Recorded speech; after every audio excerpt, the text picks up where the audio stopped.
wa ala ali Muhammad amma ba'd. Bapak Ibu yang saya berbahagia, kita bersyukur kita bersua dalam keadaan sehat walafiat.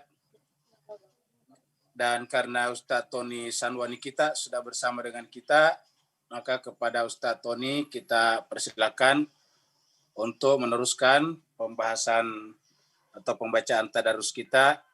Hari ini kita masuk atau malam ini kita masuk di surat Hud, jadi kita mundur. Kita sampaikan dulu bahwa kita maju ke surat Yusuf karena kita ingin menghadiahkan kepada Nabi. Dan Alhamdulillah pas tanggal 17 Ramadan kemarin surat Yusuf selesai. Kita sekarang ke surat Hud, surat yang ke-11. Oleh sebab itulah kepada Ustadz Tony Sanwani kita persilakan dengan hormat. Kebo ya makarang.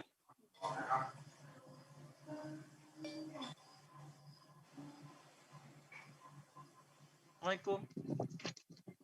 Waalaikumsalam warahmatullahi wabarakatuh. Waalaikumsalam warahmatullahi wabarakatuh. Maaf Ustaz. Ya silakan. Surat Hud Ustaz ya? Ya. Surat Hud. Surat Hud surat 11. Ya, surat 11. Baik Bapak Ibu, kita mulai saja. A'udzu billahi minasyaitonir rajim. Bismillahirrahmanirrahim. A'udzu Bismillahirrahmanirrahim. Bismillahirrahmanirrahim. Alif Lam Ra. Kitabun uhkimat ayatuhu thumma fussilat min ladun hakimin khabir. Alif Lam Ra.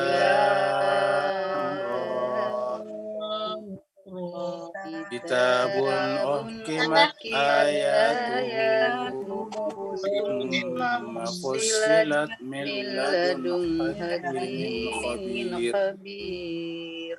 ألا تعبدوا إلا الله إنني لكم منه نذير وبشير.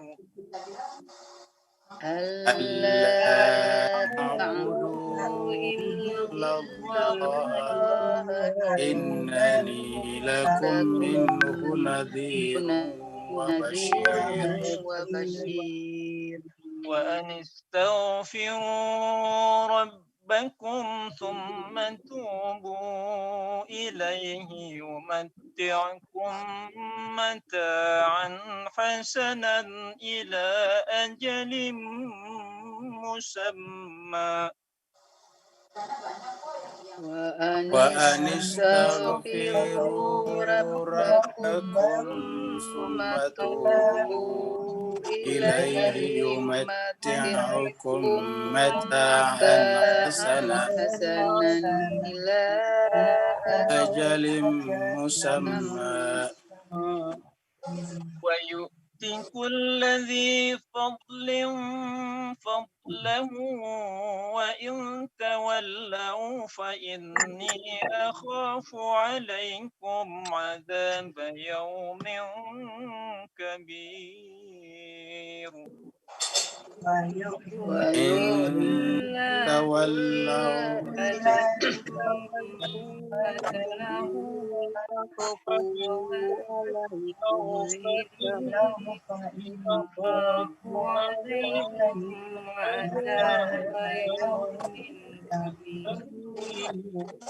إلى الله مرجعكم وهو على كل شيء قدير.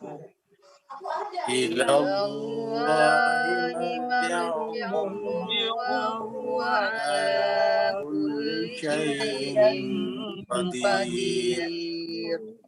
ألا إن إنهم يثنون صدورهم ليستخفوا منه ألا إنهم يثنون صدورهم ليستخفوا منه ألا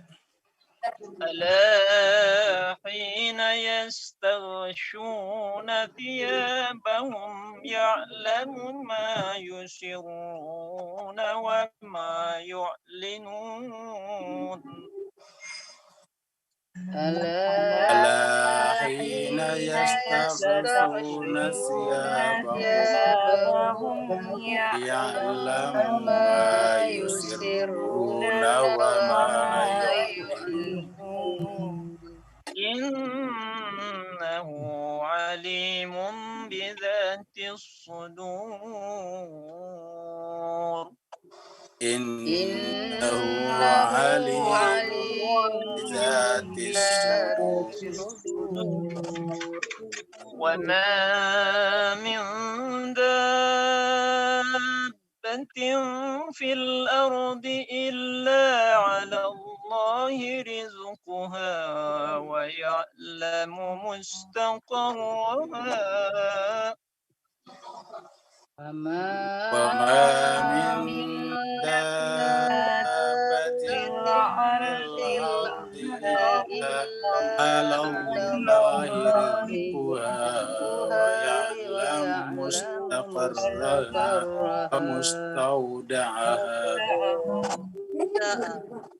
ويعلم مستقرها ومستودعها كل في كتاب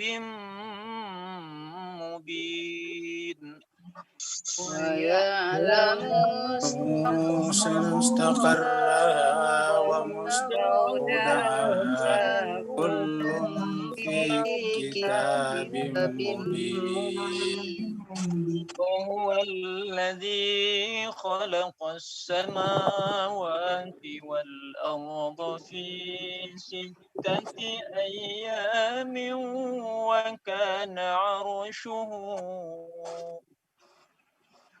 وهو الذي خلق السماوات والأرض في 6 أيام وكان عرشه على الماء وكان عرشه على الماء ليبلوكم أيكم أحسن عملا وكان عرشه على الماء ليبلوكم أيكم أحسن عملا ولئن قلت إنكم مبعوثون من بعد الموت ليقولن الذين كفروا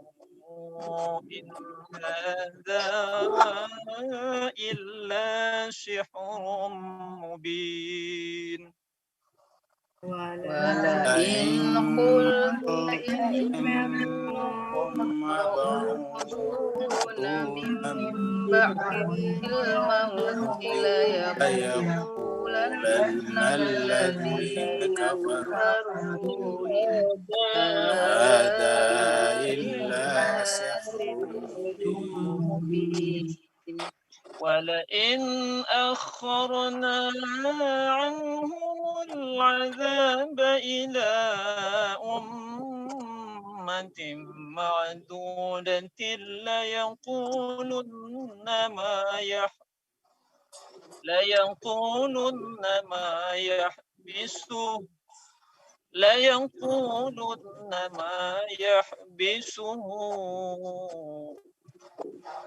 ولئن أخرنا عنهم العذاب إلى أمة معدودة ليقولن ما يحبسه يحبسون ألا يوم يأتيهم ليس مصروفا عنهم وحاق بهم ما كانوا به يستهزئون ألا يوم يأتيهم ليس ليس مصروفا عنهم عنهم وحاق بهم وحاق ما بهم ما كانوا به كانوا به يستهزئون. يستهزئون ولئن أذقنا الإنسان منا رحمة ثم نزعناها منه إنه ليئوس كفور ولئن أذقنا أذقنا الإنسان الإنسان منا رحمة رحمة ثم ثم نزعناها نزعناها منه يئوس إنه ليئوس كفور ولئن أذقناه نعماء بعد ضراء مسته ليقولن ذهب السيئات عني ولئن ولئن أذقناه أذقناه بعد ضراء مسته ليقولن ذهب السيئات عني إنه إنه لفرح فخور إنه لفرح لفرح فخور صدق الله العلي العظيم صدق الله العلي العظيم صلى الله عليه صل على محمد وآل محمد وآل وآل محمد اللهم صل على آل محمد Ali Muhammad Wajil Farja Sakhir. Bapak Ibu jemaah sekalian berbahagia, kita bersyukur pada kesempatan kali ini kita bisa bersua kembali dan kita ucapkan terima kasih banyak kepada Ustadz kita, Ustadz Tony Sanwani yang telah memandu kita, membantu kita membaca surat Hud, surat yang ke-11 yang barusan kita baca. Semoga Allah SWT senantiasa memberkahi beliau, memelihara kesehatannya dan kita semuanya. Semoga diberikan keberkahan lahir dan batin. Bapak Ibu yang saya berbahagia, kita sekarang masuk surat baru yaitu surat Hud. Surat yang ke-11. 11 Hud, total ayat 123 ayat. Makkiyah artinya turun di Mekah. Jadi ini termasuk kategori surat-surat yang turun di Mekah. Dan kita seperti mana ketahui surat-surat yang turun di Mekah lebih banyak berbicara tentang masalah-masalah ketuhanan, teologi, memperkenalkan kepada manusia bahwa segala sesuatu yang ada di sekitar kita adalah tanda-tanda kebesaran Allah. Jadi selama 13 tahun Nabi di Mekah, ayat-ayat yang turun adalah untuk menggugah, merangsang cara berpikir manusia, untuk menyadari bahwa di balik semua kehidupan kita ini ada yang mengaturnya, dan yang mengaturnya itu yang kemudian disebut dengan sebutan Allah Subhanahu wa taala. Sekarang kita masuk pada surat baru yaitu surat Hud. Surat Hud ini nama nabi, Nabi Hud. Jadi setelah Nabi Ibrahim ada Nabi Saleh atau Nabi Hud. Nabi Saleh dan Nabi Hud maksud saya. Nabi Hud adalah nabi yang diutus kepada kaum Ad. Sedangkan ada Nabi Saleh lagi diutus kepada kaum Samud. Itu adalah antara Nabi Nuh dengan Nabi Ibrahim. Jadi antara Nabi Nuh dan Nabi Ibrahim ada dua nabi yang disebutkan, yaitu Nabi Hud dan Nabi Saleh. Satu diutus kepada kaum Ad dan satu diutus kepada kaum Samud. Nanti pada zaman Nabi Ibrahim bersamaan ada Nabi Lut yang merupakan keluarga dekatnya yang juga ditugaskan kepada Sodom dan Gomora oleh Nabi Ibrahim. Setelah itu kemudian Nabi Ibrahim punya 2 anak juga Nabi, yaitu Nabi Ishak dan Nabi Ismail. Yang kemarin kita bicarakan adalah cucu Nabi Ibrahim, yaitu Nabi Yakub. Nabi Yakub punya anak Nabi Yusuf. Jadi Yusuf bin Yakub bin Ishak bin Ibrahim ke atas nanti ketemu dengan Nabi Hud ini. Ya. Karena dikatakan mereka adalah satu zuriat daripada yang lain. Bismillahirrahmanirrahim. Alif Lam Ra. Jadi kita seperti surat Yusuf juga dulu. Alif Lam Ra-nya ataukah huruf muqatta'anya bersambung ke sini. Jadi tidak berdiri sendiri. Kalau biasanya kan di tempat lain berdiri sendiri, yaitu di sini ada titik bertulis 1.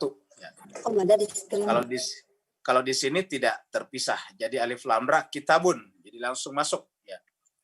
Jadi langsung masuk Alif Lam Ra kitabun. Maaf Ustadz, nggak ada Ustadz. Alif. Di screen nggak ada. Di screen nggak ada Ustadz. Oh ya? Oke. Tunggu dulu kalau begitu. Tunggu dulu kalau begitu ya. Oh ya.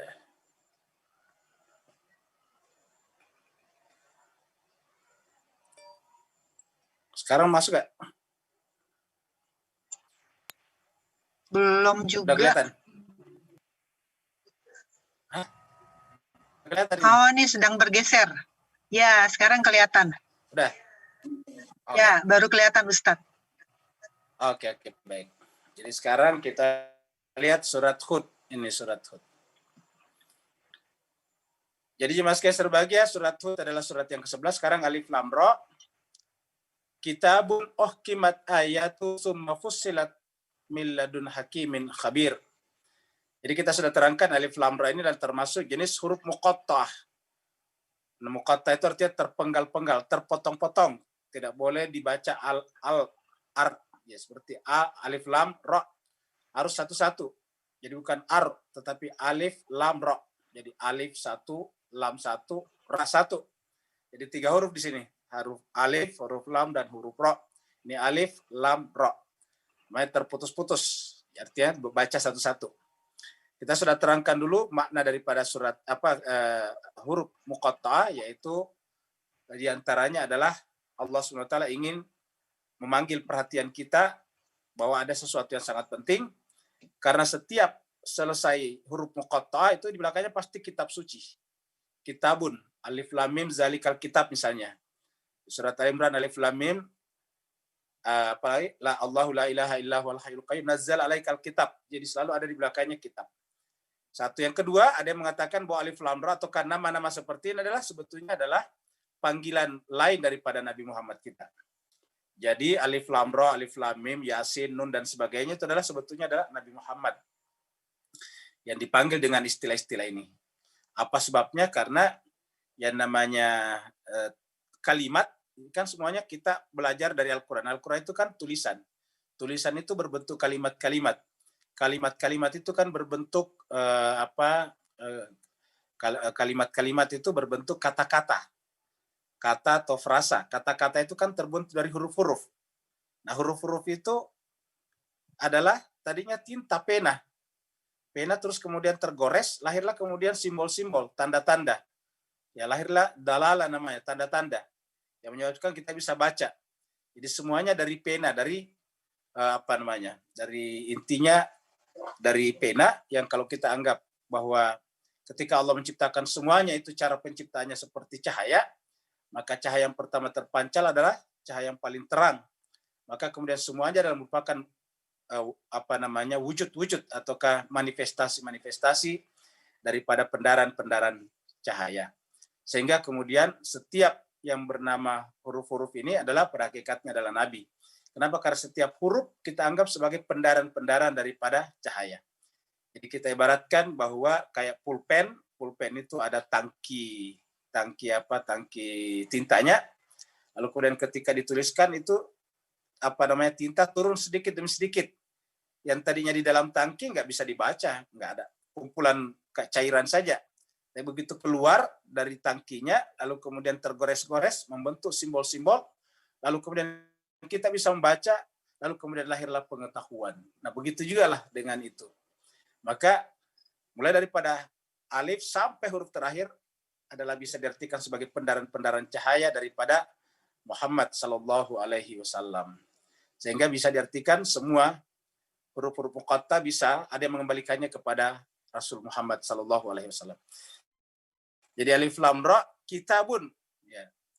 Kitabun kimat ayat tuh. Karena kitab ini dari mana kita sudah terangkan bahwa kitab ini kan tidak berbentuk buku pada saat turun kepada manusia. Di kitab ini tidak berbentuk buku. Jangan kita bayangkan buku yang melayang-layang dari langit terus kemudian turun sedikit demi sedikit kayak orang terjun payung, enggak seperti itu. Nah, tetapi di mana turunnya kitab ini? Yaitu di dalam jiwa sang nabi. Jadi sang nabi itu sendiri ada kitab. Kitab yang berbicara, kitab yang berjalan, kitab yang hidup. Ya, disebut dengan Al-Quran An-Natik, Alkitab An-Natik. Nah, dengan demikian, nabi itu adalah kitab sebetulnya. Nah, kalau nabi adalah kitab, bisa diartikan nabi itu adalah sebuah kitab. Ya. Nabi itu adalah sebuah kitab. Kimat ayatuhu. Ya. Di dalam dirinya atau di dalam kitab ini kimat, ya. Ayat-ayatnya itu diterangkan dengan mendatangkan kearifan, kimat kearifan, sistematis, ya, jelas terkait satu dengan yang lain. Jadi kimat itu di sini diartikan dengan derapi, artinya terkait satu dengan yang lain.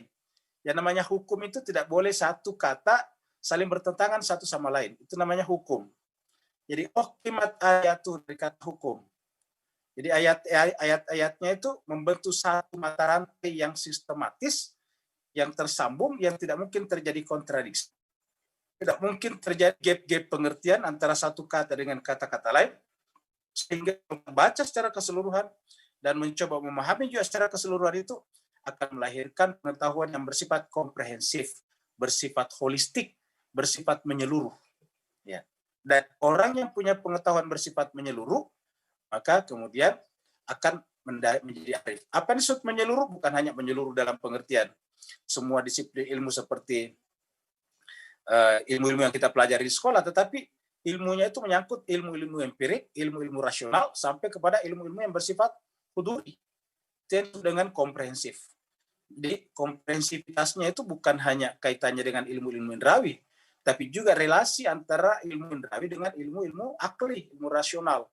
Relasi antara ilmu-ilmu akli dengan ilmu-ilmu yang bersifat huduri ataukah bersifat presentasi, namanya knowledge by present. Jadi kitabun kimat ayatuhu. Jadi ayat-ayatnya itu terkoneksi satu sama, terintegrasi, tersinkronisasi satu sama lain, sehingga membentuk satu kesatuan yang utuh.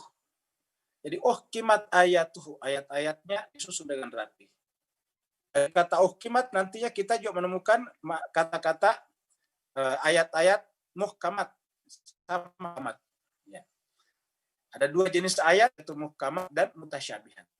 Jadi kitabun kimat ayatuhu, summa fussilat. Kemudian ini fussilat dirincikan, fussilat itu didetailkan.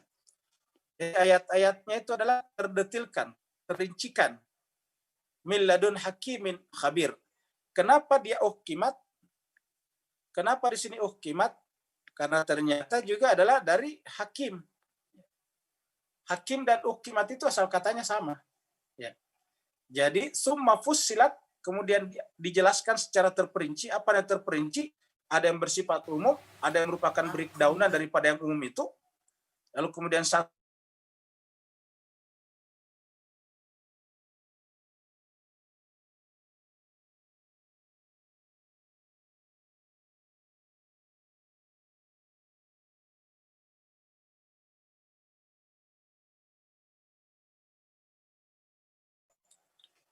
Bapak Ibu sekalian, mohon maaf ya, hilang tadi.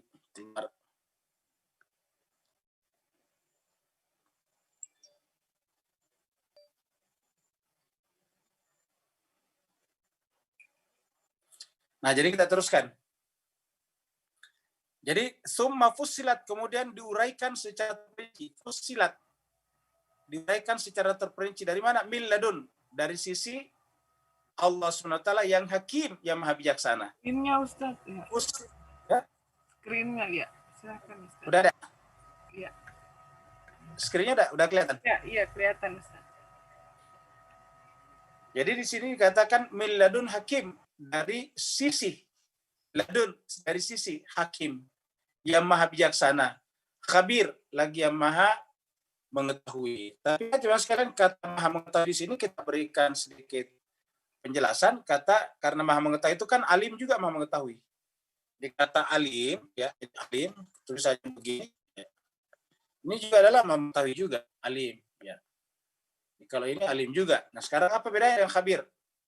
Kalau khabir mengetahui dan sekaligus akan menyampaikan ilmunya itu kepada kami. Berkenan dengan apa? Terutama berkenan dengan perbuatan-perbuatan kita manusia. Keyakinan kita, pilihan-pilihan kita. Karena apa? Karena direkam, diketahui oleh Allah, lalu kemudian nanti disampaikan kepada kita. Begitu kalau namanya khabir. Ingat saja kata khabar. Khabar itu berita. Jadi dia tahu dan memberitakan kepada kita. Jadi dia tahu, Allah tahu, dan memberitakan nanti kepada kita. Namanya khabir. Ya, dari kata khabar. Bahasa Indonesia kabar dari kata khabar, surat khabar. Nah, jadi summa fussilat min ladun hakimin hakim.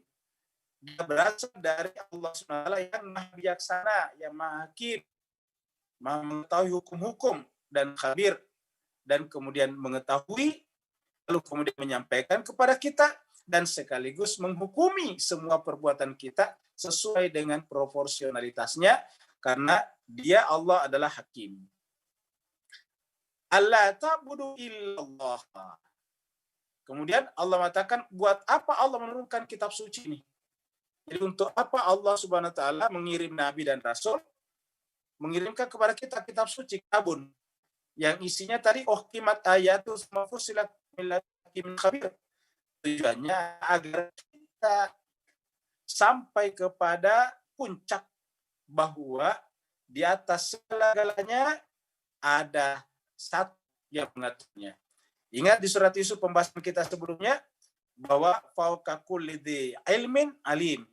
Di atas segala yang berpengetahuan ada yang paling berpengetahuan, ada yang lebih berpengetahuan. Nah, setelah kita sampai ke atas, yang di atas itu kita bisa sebutnya dengan apalah, dengan al-haq, dengan wajibul wujud, dengan istilah-istilah lain. Dengan Tuhan kalau di Indonesia, dengan Rob dan sebagainya, itu yang satu itu. Apapun sebutannya selama merujuk kepada yang satu itu nanti disebut dengan Allah, maka tujuannya kitab suci diturunkan agar kalian menyembah kepadanya. Tidak menyembah kepada apapun selain Allah. Allah ta'budu. Jadi tujuannya adalah agar tidak. Ini Allah ta'budu. Jadi di sini ada penekanannya kata tidak. Di sini ada kata tidak. Agar tidak. Allah agar tidak. Ta'budu baru kemudian sini illa. Agar tidak kalian menyembah selain Allah. Jadi artinya apa? Tujuan daripada Al-Quran datang adalah untuk mencapai derajat tauhid sejati. Apa itu tauhid sejati? Ketika tidak ada apapun yang kita jadikan sebagai objek-objek kekaguman selain daripada Allah. Termasuk kekaguman pada kelompok kita, kekaguman kepada pendapat kita, kekaguman kepada pikiran kita sendiri. Seperti yang kita lihat pada Nabi Yusuf sebelumnya, yang ada adalah dia merasa begitu bodoh, dia begitu berdosa. Ya.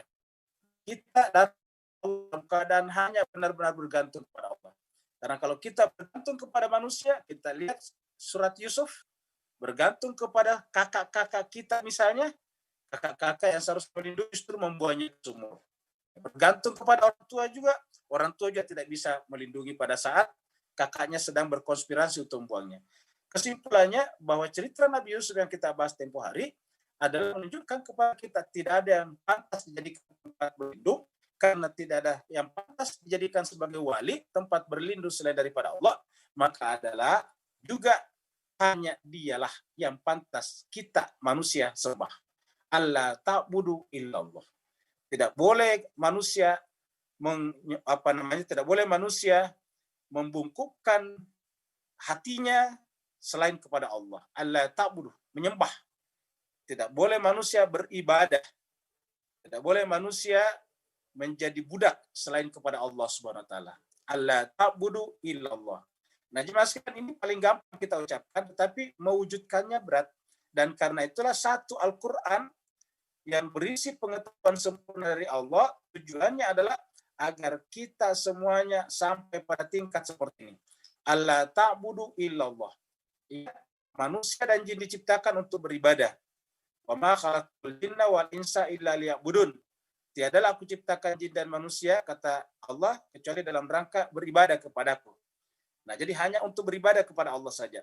Maka ketika kemudian dalam kehidupan kita ini, lalu kemudian menyeret-nyeret kita untuk kemudian menyembah, beribadah kepada pekerjaan kita, beribadah kepada harta benda kita, beribadah kepada anak turunan kita, beribadah kepada siapapun selain Allah, maka itu berarti kita telah melenceng daripada tujuan penciptaan, dan berarti bahwa kita belum sempurna tauhidnya.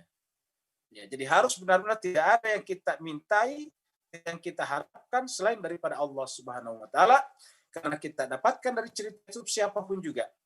Nabi Yusuf tinggal di rumah seorang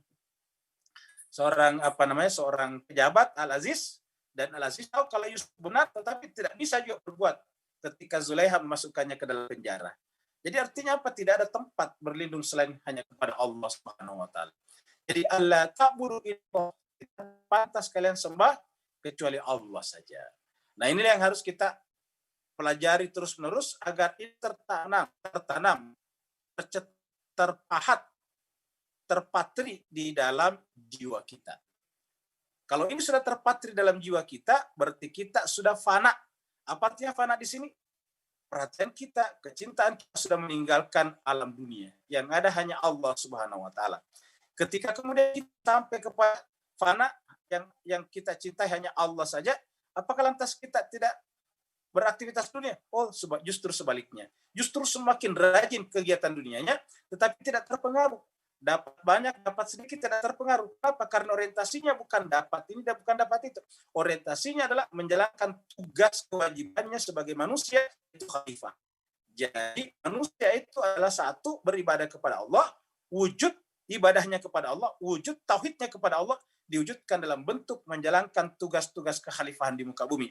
Apa itu tugas-tugas kekhalifahan di muka bumi? Yaitu mensejahterakan manusia, menciptakan ketenangan, mendatangkan keselamatan. Makanya nama agamanya disebut dengan Islam. Doanya Allahumma antas salam wa minkas salam wa ilaika ya'udus salam. Nanti tempatnya di akhirat disebut dengan Darussalam. Pokoknya kedamaian. Itulah yang disebut dengan khalifatullah. Jadi menjalankan tugas-tugas kekhalifahan di muka bumi. Innani lakum minhu nadhirun wa basyir. Innani sungguhnya aku ini. Innani sungguhnya aku. Lakum kepada kalian semuanya. Innani, ni-nya ini adalah Nabi. Jadi Nabi yang berbicara ini. Sungguhnya aku ini kata Nabi Muhammad kita. Innani, sesungguhnya aku ini, lakum kepada kalian semuanya. Innani, ya, sungguhnya aku ini untuk kalian semuanya. Minhu, terutus daripadanya. Minhu, terutus daripadanya. Merupakan utusan Allah, minhu, dari Allah. Ya, tugas-tugas saya kepada kalian bukan dari saya, tapi minhu, dari Allah. Ya, apa tugasnya? Nadhirun wa basyir.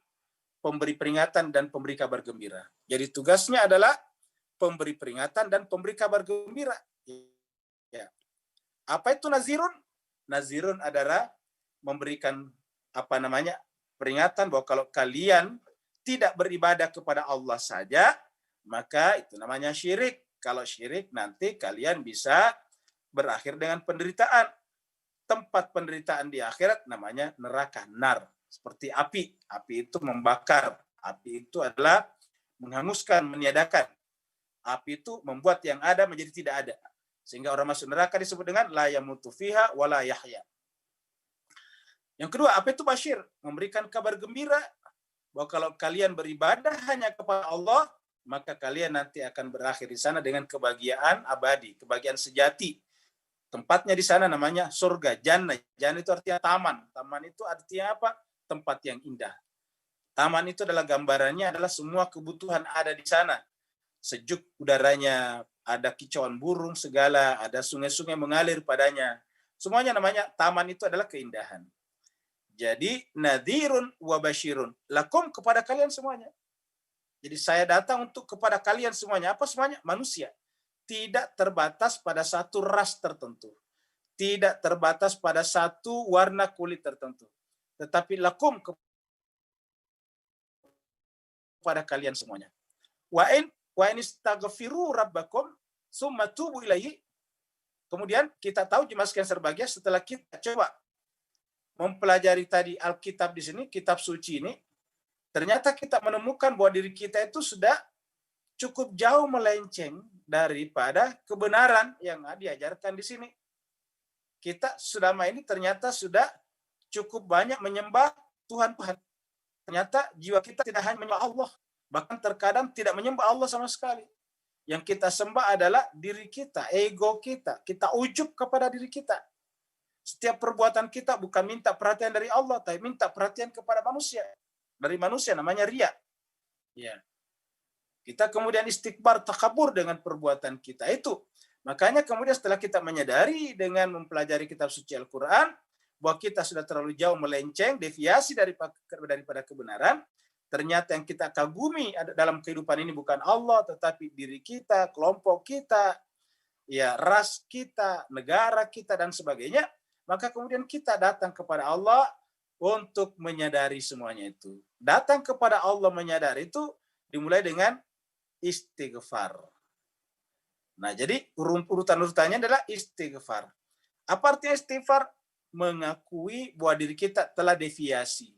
Mengakui bahwa diri kita telah menyimpang dari sini. Kita sudah bahas dulu di surat At-Taubah bahwa kita ini masuk dalam manusia jenis ketiga, yaitu masih bercampur baur antara perbuatan baik dan perbuatan buruk. Cuma kelebihannya kita mengakui bahwa kita ini, ya Allah, saya ini, aku ini Allah, masih banyak melakukan perbuatan dosa. Dan nabi-nabi datang adalah masuk dalam golongan pertama. Ya, golongan pertama dalam surat At-Taubah itu 100. Ya, di situ dikatakan wasabiqunal awwalun dan sebagainya. Itulah golongan pertama, manusia suci, insan kamil. Tapi kita masuk golongan ketiga. Kalau golongan kedua kan orang yang sangat munafik, keterlaluan munafiknya. Golongan ketiga adalah seperti kita ini. Nah, nabi-nabi datang mengajarkan kita sebagai golongan ketiga. Nabi datang bukan mengajarkan kita sebagai nabi. Ingat. Nabi datang bukan mengajari kita sebagai nabi. Makanya doa-doa, perbuatan-perbuatan Nabi dalam Al-Quran itu mewakili kita di hadapan Tuhan. Bukan mewakili dirinya sebagai Nabi. Kenapa? Karena dia datang sebagai uswah bagi kita. Makanya kita terkadang membaca Al-Quran seakan-akan Nabi itu berdosa, padahal tidak berdosa. Dia mewakili kita. Baru kemudian setelah itu meratap. Ya. Jadi setelah itu kemudian menyadari bahwa dirinya berdosa, lalu kemudian datang meratap kepada Allah. Ditunjukkanlah misalnya Nabi Yunus ketika dilempar ke dalam ke lautan yang dalam, yang gelap gulita di tengah malam. Begitu masuk di perut ikan, kata-kata yang pertama muncul di dalam mulutnya, di dalam munajatnya adalah la ilaha illa anta, illa Allah maksudnya. La ilaha illa anta subhanaka inni kuntu minaz zalimin. Nah, itu dia. Kuntu minaz zalimin itu artinya apa? Mengakui bahwa dia itu adalah zalim. Untuk siapa? Bukan untuk Nabi Yunus, tapi untuk kita. Nabi Yunus mengajarkan kita itu mengajarkan untuk kita, bukan untuk dirinya. Kalau dirinya sudah selesai Nabi. Ya, namanya Nabi itu sudah tidak mungkin terpilih jadi Nabi kalau dia kotor. Kalau Allah memilih Nabi dalam keadaan kotor, berarti Allah salah pilih. Ya, jadi Nabi-Nabi mengucapkan itu untuk kita. Nabi Adam, Rabbana zalamna anfusana. Ya, Rabbana zalamna anfusana. Ya Allah, Tuhan kami telah menzalimi diri kami. Ya. Wa illam taghfir lana, ampunanmu kepada kami. Wa illam taghfir, ini istighfar juga. Wa illam taghfir lana, kalau bukan karena ampunanmu kepada kami, wa tarhamna, dan kasih sayangmu kepada kami, lanakunanna minal khasirin. Ya Allah, kami akan masuk ke dalam golongan orang-orang yang merugi. Nah, itu dia, diajarkan kepada kita. Ya, kita lihat juga kemarin Nabi Yusuf juga begitu. Ya. Nabi Yusuf itu ketika menyampaikan itu enggak ada sama sekali dalam hatinya menyalahkan orang lain, cari-cari kambing hitam. Yang ada adalah datang menyampaikan munajat kepada Allah, tentang hal-hal yang mungkin salah dalam dirinya, bukan diri orang lain. Maka di sini dikatakan antikfiru. Kenapa? Soalnya. Wa anistaghfiru, istighfarlah. Jadi kita datang untuk istighfar. Kepada siapa? Kepada Rabbakum. Istighfar kepada Tuhan kalian. Ya. Jadi istighfar kepada Tuhan kalian. Wa anistaghfiru Rabbakum. Jadi kalau kita lihat di sini jemaah sekalian, ibadah melahirkan kesadaran akan dosa diri. Ingat, ibadah bukan melahirkan kesadaran akan dosa orang lain. Jadi ibadah melahirkan dosa diri. Karena ini alla ta'budu illallah, baru kemudian istaghfiru. Jadi datang untuk memberikan kepada kita peringatan. Kan ini kan kitab suci. Ya, kitab suci ini datang kepada kita mengajarkan apa? Satu, agar tidak menyembah kepada Allah. Yang kedua adalah supaya kita istighfar kepada Allah. Anistaghfir rabbakum. Makanya di antara ibadah atau wiridan yang paling bagus selain daripada selawat adalah istighfar. Jadi dalam surat 8 kita sudah lihat bahwa istighfar itu berbarengan dengan dengan selawat itu berbarengan dengan istighfar. Selawat kepada Nabi baru istighfar. Ini dua hal. Yang pertama, wiridan yang paling bagus adalah selawat. Setelah itu kemudian istighfar. Ya, jadi anistaghfir rabbakum, istighfarlah kalian kepada Tuhan kalian. Ya. Setelah istighfar artinya kita mohon ampun, kita menyadari kesalahan kita di hadapan Allah. Summa tule, baru kita menempuh jalan kembali kepadanya. Menempuh jalan kembali kepadanya itu kan sudah dengan taubat. Jadi tabayat tubuh itu adalah berbalik. Jadi kalau istighfar itu mengakui kita banyak salah. Setelah itu harus orientasinya diperbaiki. Jadi tubuh ilahi itu artinya reorientasi. Yang tadinya orientasinya tadi salah, kembali orientasinya dibenarkan. Ya, jadi kita sebut dengan reorientasi, orientasi lagi yang benar. Jadi tubuh ilahi, bertobatlah kepada Allah. Jadi istaghfiru rabbakum, istighfarlah kepada Tuhan kalian, summa tubu ilahi, kemudian taubatlah kepadanya. Ya. Nah, Allah mengatakan siapa yang melakukan dua hal ini, istighfar kepada Allah, kemudian bertaubat, yumatti'ukum, Allah menjanjikan di sini, Allah berikan kepada kalian kesenangan, kenikmatan. Yumatti'ukum itu dari kata mata, ya, kesenangan, kenikmatan, kesejahteraan duniawi. Yumatti'ukum mata'an hasanah. Allah berikan kepada kalian kenikmatan yang baik, bukan kenikmatan yang mendatangkan stres, tapi kenikmatan yang mendatangkan kebaikan. Yumatti'ukum mata'an hasanah. Jadi ini adalah konsekuensi daripada dua yang pertama. Konsekuensi daripada dua yang pertama yaitu satu ini, dua ini. Ya. Jadi istighfar, setelah istighfar ini, ya. Setelah istighfar di sini, taubat. Jadi istighfar, taubat. Ya. Taubat tadi kita katakan balik arah, kembali kepada arah yang benar. Nah, kalau kita melakukan istighfar dan bertobat, yumatti'ukum mata'an hasanah. Allah akan berikan kepada kalian kesenangan dengan kesenangan yang baik.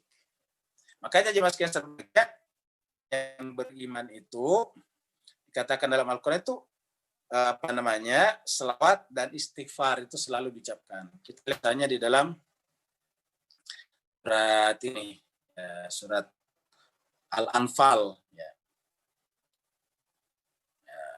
Al-Anfal.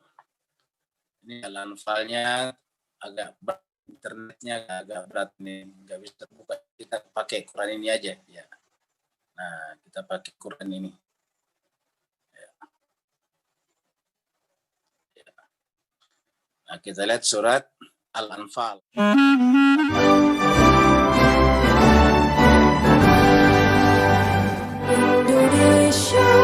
lihat jelas sekali.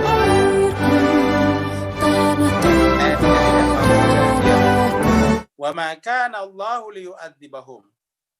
Wa ma kana Allah, dan tidak mungkin Allah liyu'adzibahum, akan mengazab manusia. Wa ma kana Allah liyu'adzibahum. Tidak mungkin Allah. Jadi Allah menyangkal dirinya. Karena ini ayat Al-Quran. Jadi Allah katakan tidak mungkin Allah, tidak mungkin saya mengazab manusia wa anta fihim. Sementara engkau Muhammad, wanya di sini waw hal, sementara engkau Muhammad fihim, ada di tengah-tengah mereka. Nah, apa dia disebut dengan ada di tengah-tengah? Fi di tengah-tengah.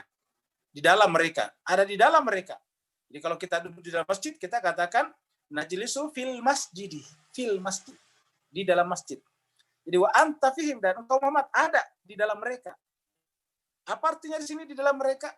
Yaitu banyak berselawat. Karena dengan berselawat selalu menyebut Nabi berdampingan dengan Allah.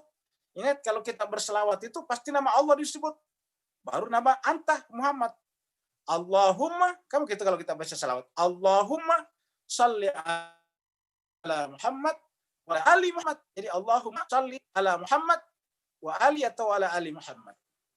Jadi ini adalah salawat. Wa maka Allah li baru kemudian kana Allah baru diulangi lagi di kalimat kedua. Ini kalimat pertama.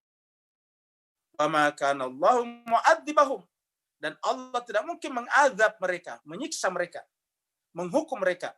Wahum yastaghfirun, sementara mereka istighfar. Sementara ya, dalam keadaan sementara mereka istighfar, dalam keadaan mereka istighfar, ya.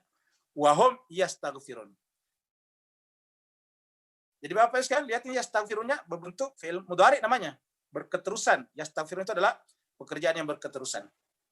Wahum yastaghfirun. Jadi kita lihat dua di sini disebutkan. Yang pertama adalah selawat, yang kedua adalah istighfar. Dan kemudian jemaah sekalian sebagai selawat di sini. Kenapa kita artikan selawat? Ini kita tertolong atau dibantu oleh ayat lain, misalnya di surat 33 ya. Jelas 33 ya. Ayatnya 56. Nah, kita lihat. Innallaha wa malaikatahu yusalluna 'alan nabi. Sungguhnya Allah dan malaikat-malaikatnya yusalluna, berselawat. Yusalluna. Mereka berselawat ala nabi, kepada sang nabi. An-nabi di sini adalah Nabi Muhammad kita. Yusalluna ala nabi. Ya. Yang namanya yusalluna ini, yusalluna berarti sejak awal ini. Ya, berarti malaikat ini kan tidak dari aturan waktu, berarti sejak awal. Mereka semuanya sudah bernabi. Berarti sebelum ada malaikat, tentu sudah ada nabi. Ya, kenapa? Jemaah sekalian sebagai, karena kita saksikan bahwa kalau misalnya belum ada nabi, berarti ada saatnya malaikat tidak berselawat. Kalau Allah kan dia adalah qadim, dia di awal segala-galanya. Jadi innallaha wa malaikatahu yusalluna, berselawat pada siapa? An-nabi. Ya ayyuhalladzina amanu, orang beriman, sallu, berselawatlah alaihi kepadanya. Ini sallu, berselawatlah kepadanya. Nah, jadi kita artikan tadi dengan selawat. Ya. Jadi ya ayyuhalladzina amanu, wahai orang beriman, berselawatlah kepadanya, wasallimu, dan ucapkanlah salam kepada Nabi dengan salam yang sempurna. Yaitu ucapkanlah assalamu alaika ayyuhan nabi atau ayyuhan nabi warahmatullahi wabarakatuh. Itu sempurna. Ya. Maka kalau kita salat pasti mengucapkan itu. Assalamualaikum ya ayyuhan nabi warahmatullahi wabarakatuh. Assalamu alayna wa ala ibadillahi sholihin. Baru terakhir assalamualaikum warahmatullahi wabarakatuh. Jadi salam itu diucapkan kepada Nabi. Jadi kita mengucapkan selawat kepada Nabi sebagaimana Allah dan malaikat. Berarti pada saat kita berselawat kepada Nabi, berarti kita ibarat ngeriung di sekitar Nabi. Allah dan malaikat berselawat kepadanya, kita berselawat kepadanya, maka berjumpalah kita pada diri Nabi dengan satu statement, yaitu selawat. Ya. Jadi selawat itulah yang menyatukan antara orang beriman, ini orang beriman, malaikat, dan Allah Subhanahu wa Ta'ala. Jadi kalau tidak melalui selawat, ya tidak bisa. Karena ini kata-kata ini diucapkan yusalluna ala nabi, baru ya ayyuhalladzina amanu sallu. Jadi kalau kita artikan begini, Allah dan malaikat itu menyatu dengan Nabi melalui selawat. Karena jangan bayangkan Allah dan malaikat berbicara seperti kita. Jadi kata yusalluna di sini adalah proses penyatuan. Baru kemudian orang beriman menyatulah juga dengan Allah dan malaikat melalui Nabi dengan berselawat kepadanya. Sehingga menjadi satu kesatuan Allah, Nabi, malaikat, dan orang beriman. Ya. Jadi sallu alaihi wa sallimu taslima. Nah, dengan demikian juga sekalian, kalau kita kembali tadi ke sini, maka istaghfiru rabbakum, istighfarlah kepada Tuhan kamu, summa tubu ilaihi, kemudian bertobatlah kepadanya, yumatti'ukum mata'an hasanah. Jadi tadi istighfar, selawat, baru kemudian istighfar. Setelah itu perbaiki orientasi hidup. Jadi sekarang jemaah sekalian, apalagi umur-umur yang kepala 3, kepala 4, apalagi kepala 6 yang sudah pensiun, harusnya ibaratnya itu ibarat perahu sudah menuju kepada pulau yang akan dituju. Ya. Kalau pesawat itu sudah take off dari dari bandara, itu sudah harus diarahkan oleh pilotnya menuju kepada titik koordinat bandara berikutnya. Sudah harus ke sana, nggak boleh muter-muter di atas. Harus menuju ke sana. Nah, kita ini jemaah sekalian kepala 5, kepala 6, kepala 7 apalagi harusnya ya fokusnya arahnya ya arah daripada kehidupan kita itu sudah harus menuju kepada bandara berikutnya, kepada pelabuhan berikutnya. Apa pelabuhan berikutnya? Kematian. Ya. Tidak ada lagi apalagi sudah pensiun, tidak mungkin daftar lagi dari awal. Ya. Jadi oleh sebab itulah jemaah sekalian, summa tubu ilaihi yumattiukum, kalau kalian bertobat kepadanya, Allah akan menjamin kehidupan dan kenikmatan kepada kalian dengan kenikmatan yang baik. Yumattiukum mata'an hasanan ila ajali musamma. Cuma kata Tuhan sampai waktu yang tertentu saja. Kenapa? Ya pasti cepat atau lambat kalian akan mati. Ila ajali musamma. Wa yu'ti kulladzi fadlin fadla. Allah mengatakan orang yang melakukan perbuatan utama, Allah berikan keutamaan kepadanya. Jadi kita artikan ini fadlan itu utama, kemuliaan. Ya. Jadi orang yang melakukan perbuatan utama akan mendapatkan keutamaan. Ya. Orang melakukan perbuatan hinaan diberikan kehinaan. Jadi wa yu'ti kulladzi fadlin fadlah. Allah akan berikan karunia, keutamaan kepada setiap orang yang melakukan perbuatan utama. Di fadlin itu memiliki ataukah melakukan amalan-amalan utama. Seperti Nabi berakhlakul karimah, maka diberikan kepadanya kemuliaan. Jadi wa yu'ti kulladzi fadlin fadlah. Wa in tawallaw fa inni akhafu alaikum adzab yaumin kabir. Kata Nabi, tapi jika kalian berpaling dari konsep ini, saya khawatir, kata Nabi. Ya, ini aku khawatir, aku khawatir. Alaikum atas kalian. Tentang apa? Adab yaumin kabir, yang akan menimpa kalian pada hari yang besar. Kenapa hari besar? Karena hari itu tidak ada tolong-menolong.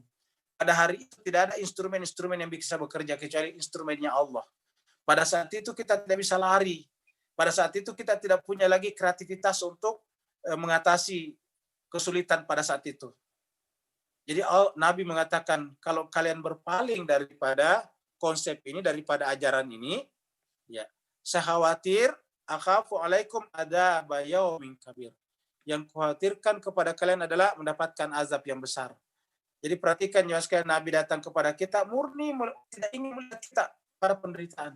Itulah yang ada pada pikiran Nabi, itulah yang ada pada jiwa Nabi, itulah yang ada pada draft napas Nabi, yaitu selalu mengkhawatirkan kita jangan sampai nanti menderita di akhirat.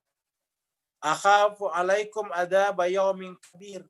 Saya khawatir kalian nanti di akhirat akan mendapatkan azab yang besar. Ilallahi marjiukum, karena siapapun kalian, apapun pangkat dan jabatan kalian, di manapun kalian tinggal, apapun status sosial kalian, apapun gradasi pendidikan kalian, cepat atau lambat pasti akan kembali kepada Allah. Ilallahi marjiukum. Kalian semuanya akan dikembalikan kepada Allah. Ilallahi marjiukum. Tidak akan mungkin dikembalikan kepada tidak mungkin dikembalikan kepada seramanya, tidak mungkin dikembalikan kepada keluarganya, tidak mungkin dikembalikan ke negara asalnya kalau dia pendatang dari negara lain. Kalian semua akan dikembalikan kepada Allah. Lihatlah orang meninggal dunia punya keluarga yang dicintainya. Dia hanya dijemput di rumah sakit itu apa? Untuk disemayamkan saja sesaat.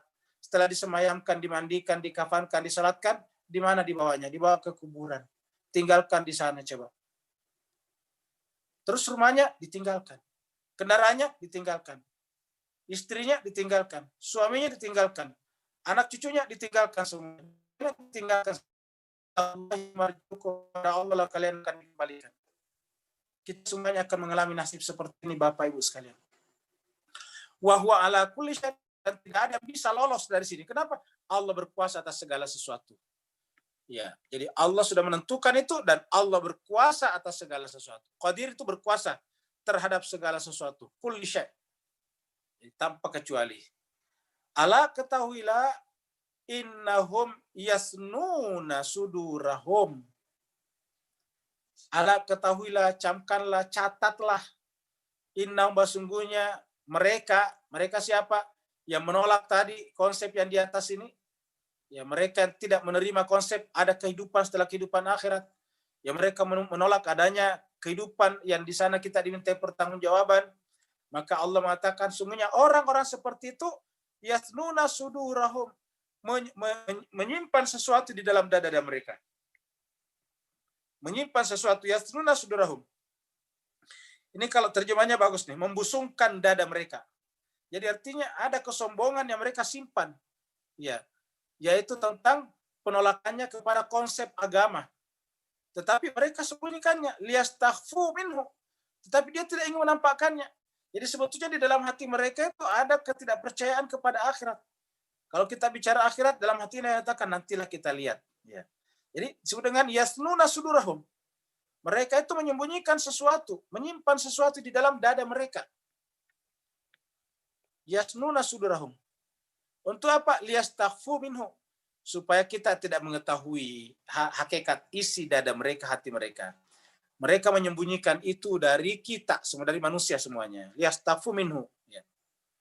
Apa kata Allah? Ala, camkanlah, ingatlah, hina yastaghsyuna thiyabahum, tatkala mereka menyelimutkan pakaian mereka, maksudnya menutupkan berbagai macam cara menyembunyikan tadi hakikat jiwa mereka. Ada yang tahu, yaitu ya'lamu, Allah tahu, dia ya'lamu itu Allah tahu, ma yusirrun, apa yang mereka sembunyikan. Jadi artinya Pak Uskan Serbahagia, kita bisa saja tidak percaya kepada akhirat. Kita bisa saja tidak ingin mempersiapkan diri kepada akhirat dengan alasan yang macam-macam, tetapi hakikatnya Tuhan semua tahu hakikat hati kita. Semua yang ada di dalam jiwa kita Allah tahu. Jadi yang ada di dalam dada kita ya'lamu, ya, yang kita sembunyikan itu. Ya, jadi Allah tahu apa yang kita sembunyikan. Yang kita sembunyikan di mana? Di dalam dada kita. Ya. Jadi kita sembunyikan di dalam dada kita. Tapi Allah tahu. Ya'lamu ma yusirruna wa ma yulun, dan apa yang mereka ungkapkan. Jadi tidak ada yang luput dari kamera CCTV-nya Tuhan. Baik yang kita simpan dalam benak kita, dada kita, ataupun yang kita ungkapkan. Ma yusirruna wa ma yulinun, Allah tahu semuanya. Ya'lamu, dia tahu. Kenapa? Dia adalah alim. Ingat kata-kata di surat Yusuf, wa fauqa kulli dzi ilmin alim. Innahu alim, ini muncul kata alim di sini. Innahu alimun. Karena sungguhnya Allah itu adalah alim, ya. Allah itu adalah alimum bizatis sudur. Allah tahu apa yang ada di dalam dada. Ini kata-kata zat, ini zat sebetulnya zat hakikat dada dia tahu. Jadi bukan hanya yang ada di dalam, tapi hakikat dada kita. Hakikat isi dada kita Allah tahu. Bizatis sudur, zatnya dia tahu. Apa yang ada pada diri kita, ya, zat yang ada pada diri kita. Jadi yang ada pada dada diri kita Allah tahu. Jadi bizatis sudur. Jadi semua yang ada di dalam situ dia tahu. Alimun bizatis sudur. Allah tahu apa yang ada di dalam dada kita. Baik yang kita sembunyikan ataupun yang kita ungkapkan. Wa ma min dabbatin fil ardi. Kenapa tadi meminta kita menyembah kepada Allah? Ini. Allah ta'budu illallah, dan supaya kita istighfar kepadanya dan bertobat kepadanya, karena kita mau cepat atau lambat kita akan kembali kepadanya. Allah mengatakan Allah telah menjamin rezeki setiap makhluk. Wa ma min dabbatin fil ardi wa ma min dabbatin, ya. Dan tiada satu pun daripada dabba itu hewan melata, hewan berjalan di muka bumi. Kita ini masuk kategori dabba dalam pengertian umum. Pengertian dalam Al-Quran terkadang manusia disebut dengan dabba juga. Karena di tempatnya dikatakan inna syarrad dawabi, sebenarnya seburuk-buruk hewan melata adalah orang yang tidak mendengar, tidak melihat, dan tidak menggunakan akal pikirannya. Dan di sini dabba. Wa ma min dabbatin, dan tiada satu pun dapat hewan-hewan yang hidup di muka bumi fil ardi illa kecuali Allahi rizqa. Pasti Allah telah tentukan rezekinya. Allahi rizqa. Jadi tidak ada satu pun hewan di muka bumi ini di mana Allah telah tentukan rezekinya. Wa ma min dabbatin fil ardi. Ya. Tidak ada satu pun hewan melata di muka bumi kecuali Allah telah tentukan rezekinya. Ya. Jadi karena sudah ditentukan rezekinya, lalu apa? Ya kita tinggal ngambil aja. Yang ngambil itu butuhlah namanya gerak, butuhlah namanya dinamika, butuhlah namanya mobilitas. Contohnya misalnya, Allah sudah siapkan ikan di laut, ya tapi kan harus kita pergi ngambil. Ingat, sekarang penduduk bumi 7 miliar. Rata-rata orang makan ikan setiap hari, tapi ikan di laut tidak habis-habis. Sekarang penduduk bumi 7 miliar. Rata-rata orang setiap hari makan ayam. Ayam tidak habis-habis. Rata-rata sekarang orang makan daging, tapi daging sapi tidak habis-habis. Luar biasa. Sudah sekian generasi. Allah katakan saya sudah tentukan kata Tuhan. Ya. Jadi ya, aslinya itu jemaah sekalian, semua rezeki ini tidak ada yang kita beli sebetulnya. Ini gratis semuanya dari Allah. Ya. Jadi ini rezeki, ini semuanya gratis dari Allah. Ikan gratis dari Allah, sapi gratis dari Allah, tanah gratis dari Allah, semuanya gratis. Lalu apa yang kita bayar? Kok kita bayar? Yang kita bayar itu adalah jasa orang yang mewakili kita. Contohnya misalnya, kalau kita sendiri pergi ke laut kan tidak perlu beli. Pergi aja ke laut mancing, pasti tidak beli. Tapi karena kita tidak mampu lakukan itu, karena kita ada aktivitas lain, misalnya kita dosen di perguruan tinggi, kita pekerja di kantor, maka kita kemudian minta tolong, kira-kira begitulah. Minta tolong kepada nelayannya. Coba ambilin saya ikan dong, begitulah kira-kira. Nah, sebagai imbal jasa kita, ya kita kasih bayaran. Jadi yang kita bayar itu sebetulnya adalah jasa sebetulnya. Jasanya nelayan di sana yang telah pergi mengambil ikan di laut. Begitu ya, sapi itu sebetulnya gratis, Pak Bu sekalian. Ya. Lalu apa yang kita bayar ketika beli daging? Itu jasa. Jasanya siapa? Jasanya peternak. Karena dia yang pelihara. Yang ngasih makanan setiap hari itu sapi sampai besar, sampai kemudian siap untuk disembelih. Nah, itu namanya jasa. Kalau kita sendiri mau melakukannya, ya nggak perlu bayar. Begitulah seterusnya. Jadi semua yang ada di muka bumi ini kata Tuhan itu dari Allah, gratis. Ya. Karena sudah ada, tinggal diambil saja Bapak Ibu jemaah sekalian. Tinggal diambil. Tinggal digunakan saja. Cuma tadi kata menggunakan itu perbuatan. Menggunakan, kan begitu. Menggunakan, memakan, meminum itu kata kerja. Apa artinya kata kerja? Harus ada kerjaan. Harus ada aktivitas untuk itu.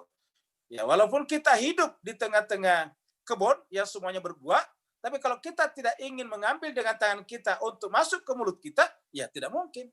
Karena tidak mungkin buah itu langsung jatuh masuk ke mulut kita. Walaupun kita berada di bawah pohon yang berbuah, yang rindang buahnya.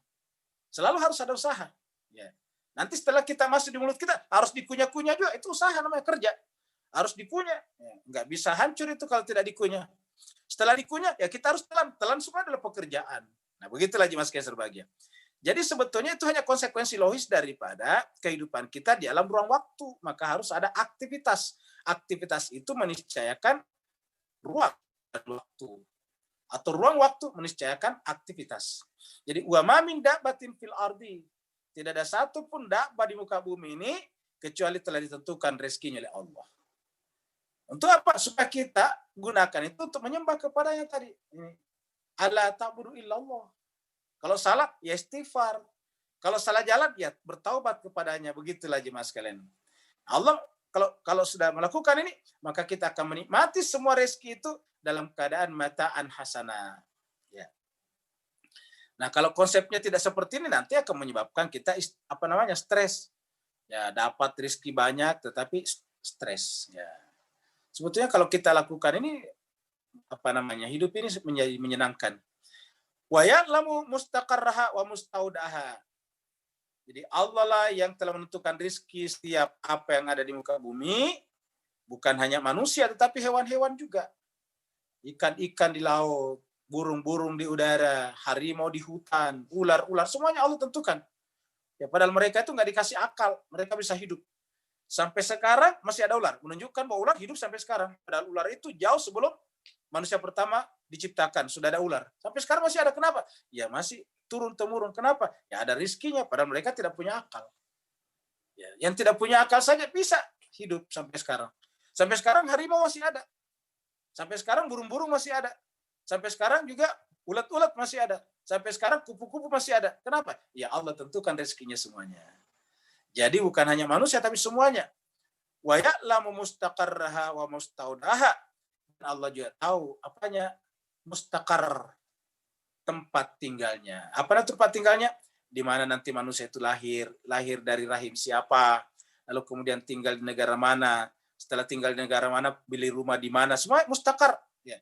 Wa mustaudaha, dan nanti tempat kembalinya di mana, dia nantinya matinya di mana, Allah tahu. Jadi nanti matinya sebabnya karena apa, dalam keadaan apa, di kasur kah, di jalanan kah, di laut kah, di udara kah, wa mustaudaha, Allah tahu semuanya. Ya. Jadi Allah sudah tahu semua. Jadi kita ini tidak pernah lepas daripada wilayah ilmu pengetahuan Tuhan. Wilayah kekuasaan Allah SWT. Ya, manusia tidak tahu, tapi Allah tahu. Tidak ada di antara kita yang tahu bagaimana nanti cara meninggalnya, di mana meninggalnya, dalam keadaan apa meninggalnya, kita tidak tahu. Coba kita buka surat mana ya? Surat Luqman. Ya. Surat Luqman. Ya. Bapak sekalian, ini internetnya lelet banget ini lama. Jadi kita lihat aja. Ya. Nah, ini sudah terbuka. Ya, kita lihat ayat terakhir. Ya, jadi Luqman. Nah, ini dia. Ya. Nah, jadi Allah berfirman di sini terakhir, ya, innallaha indahu ilmus sa'ah.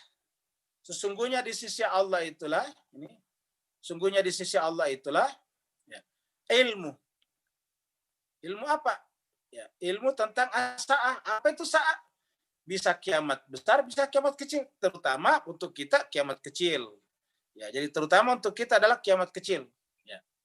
Terutama untuk kita adalah kiamat kecil. Kenapa ya? Kita sebentar lagi akan mati. Kalau kiamat besar mungkin masih jauh. Tapi setiap saat kita menyaksikan orang meninggal dunia, berarti hari kiamat kecilnya sudah sampai.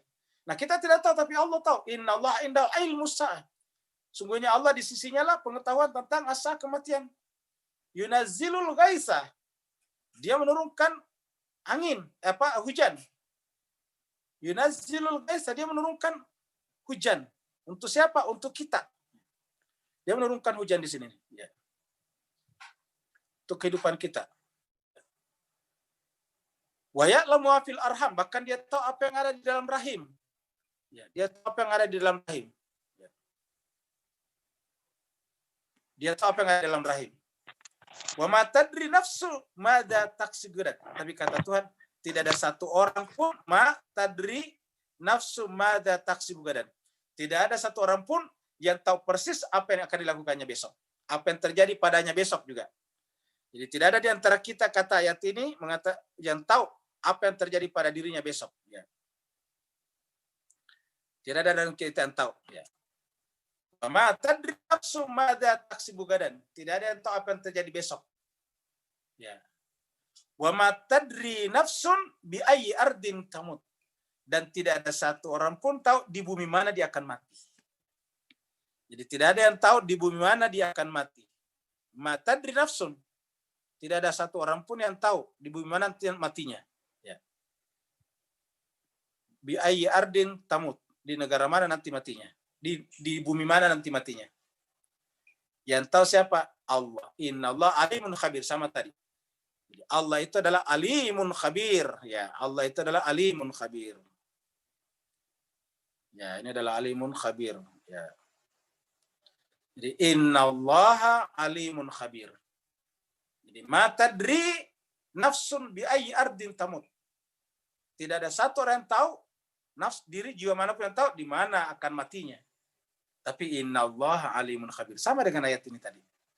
Allah tahu mustaqarraha, tempatnya.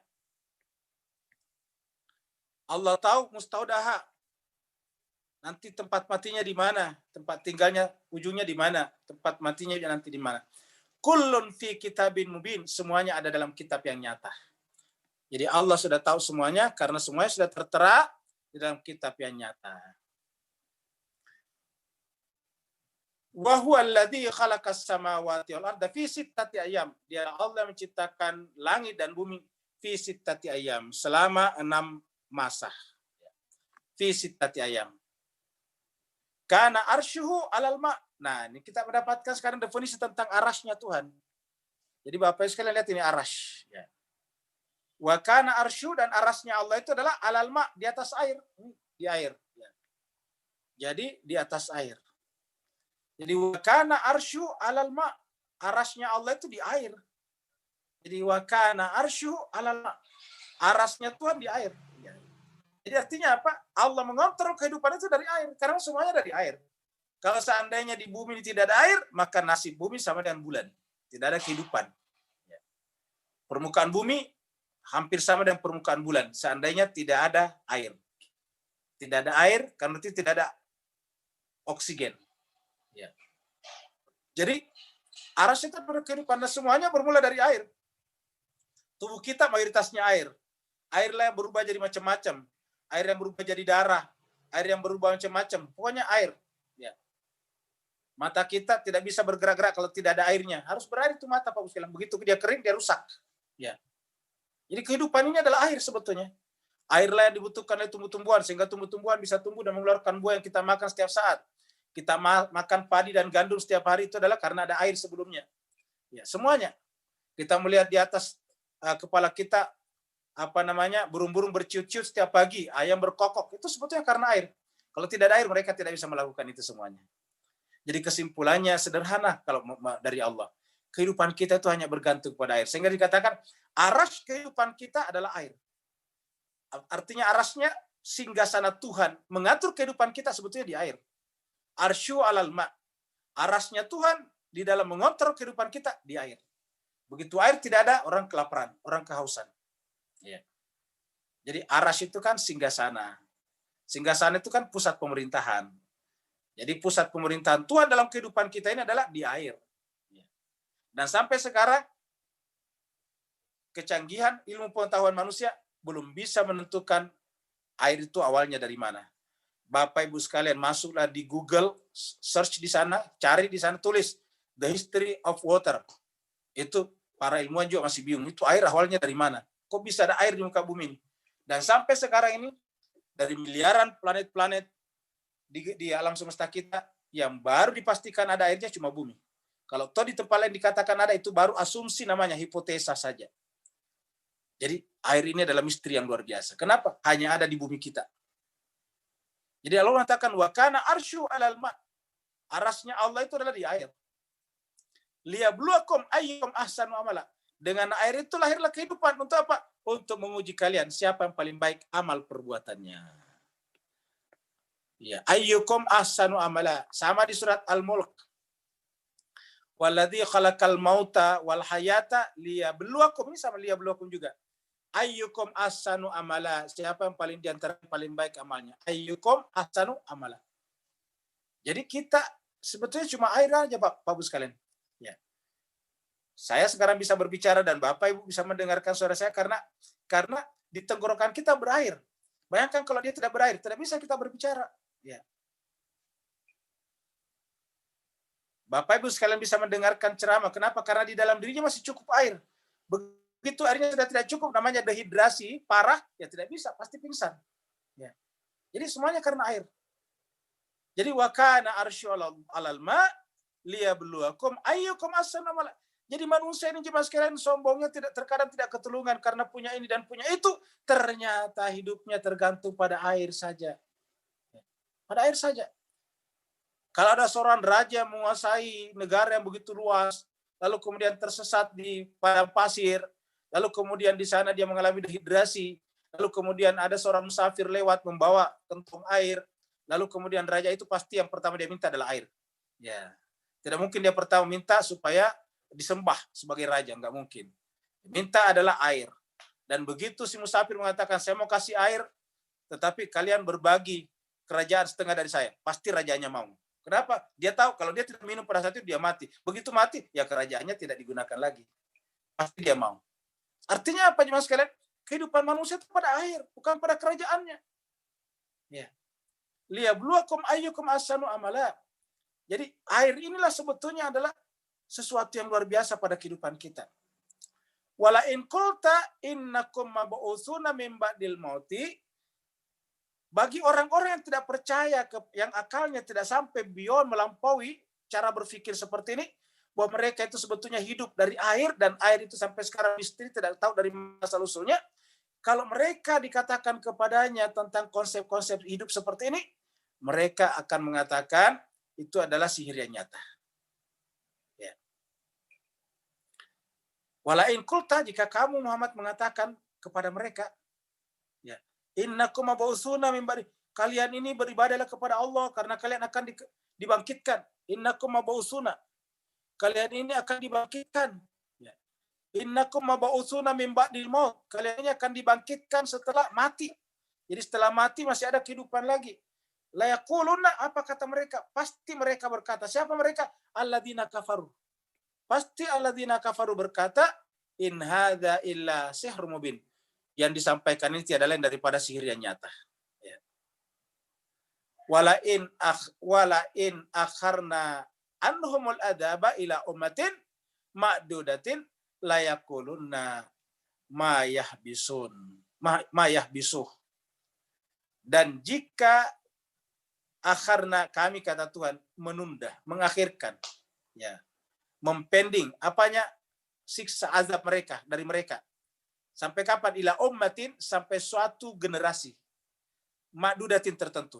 Umat di sini generasi umat tertentu. Satu umat itu kan satu generasi. Jadi ila ummatin ma'dudatin, sampai satu umat tertentu, maksudnya satu generasi tertentu. Ya. La yaquluna, niscaya mereka mengatakan mayah bisu. Mereka mengatakan, kenapa mereka tidak mendatangkan azab kepada kami? Katanya dia Nabi datang kepada kami, menjanjikan kepada kami azab kalau kami tidak beribadah kepada Allah. Lalu kenapa dia tidak mendatangkan azab kepada kami? Ya. Jadi begitulah cara berpikirnya mereka. Ya, mereka benar-benar mempermainkan Nabi. Ala yauma yatihim laisa masrufa anhum. Ketahuilah, camkanlah, pada saat azab itu datang kepada mereka, maka laisa masrufan anhu, tidak ada yang bisa menghalangi itu terjadi pada mereka. Laisa masrufan anhu, tidak ada yang bisa menghalangi terjadinya azab itu kepada mereka. Wa hakabihim makanu biyastadun, dan apa yang dulu mereka perolok-olokkan, yaitu Nabi mereka perolok-olokkan, kitab suci mereka perolok-olokkan, konsep-konsep kehidupan setelah kehidupan dunia mereka perolok-olokkan, nanti akan meliputi mereka. Artinya apa? Mereka akan sampai ke tempat itu. Ya. Wahakabihim, mereka akan diliputi oleh suasana yang mereka dulu di dunia perolok-olokkan. Apa yang diperolokkan? Kehidupan setelah kehidupan dunia. Walain adaknal insana minna rahmatan. Manusia itu seperti itu. Apabila manusia itu telah kami berikan kepadanya rahmat. Jadi apabila manusia kami berikan rahmat, adakna, kami rasakan, al-insan, manusia. Ya. Bila manusia kami rasakan, berikan kepadanya rahmatan, kenikmatan. Ya. Summa naza'naha minhu, kemudian kami angkat, kami tarik dari mereka. Kemudian naza'naha minhu, innahu la ya'usun kafur. Jadi manusia kalau tadinya kami berikan kepadanya kebaikan, rezeki, kesehatan, keluarga yang semuanya ada, mereka semuanya senang. Tapi begitu kami tarik, naza'na minhu, kami tarik daripadanya, maka innahu la ya'usun kafur. Mereka tiba-tiba berubah menjadi la ya'usun, berputus asa, kafur lalu ingkar. La ya'usun kafur. Walain adakna na'ma'a ba'da dara'a, dalam manusia itu ditimpa mudarat, lalu kemudian mudaratnya kemudian diangkat. Jadi kata-kata ayat ini, ya, na'ma'an, azakna na'ma'an ba'da dara'a masathu, ya, setelah mudarat menimpa mereka. Jadi, dan jika kami berikan, rasakan kepada manusia kenikmatan, na'ma'at, kenikmatan, kebahagiaan, ba'da, setelah mereka ditimpa banyak bencana, mudarat, masatu yang menimpanya, layakulan, niscaya mereka mengatakan, zahabas sayyatu anni. Mereka berkata dengan datar bahwa ya derita itu telah berlalu dari kami, dari aku. Lalu setelah itu kemudian dia kembali bergembira ria dan bangga lagi. Ya. Seakan-akan mereka tidak pernah berjanji sebelumnya seperti itu. Ya. Seakan-akan mereka tadi tidak berkata bahwa kalau nanti ini semuanya hilang, nanti saya akan bersyukur kepada Allah. Nah, mereka tiba-tiba bergembira kembali. Begitu tiba-tiba datang lagi ini 9, datang lagi tarik lagi, maka kemudian mereka berputus asa lagi. Naza'na minhu setelah kenikmatannya kami tarik, mereka berputus asa dan kufur lagi. Begitu bencananya hilang, kembali lagi merasa bergembira ria, berbangga-bangga. Maksudnya di sini kembali lagi bersukaria, kembali lagi hidupnya hedon, kembali lagi hidupnya macam-macam la farihun fakhur. Kembali lagi bersenang-senang. Begitulah manusia Bapak Ibu jiwa sekalian berbahagia. Jiwa manusia seperti itu begitu lemah, begitu rapuh, makanya kemudian Allah datangkan Nabi kepada kita supaya jiwa yang rapuh itu supaya kuat. Caranya apa? Bergantung hanya kepada Allah. Ketika jiwa bergantung hanya kepada Allah dan Allah itu maha kuat, maka jiwa juga menjadi ikut kuat. Allah itu adalah maha sempurna, jiwa juga ikut sempurna.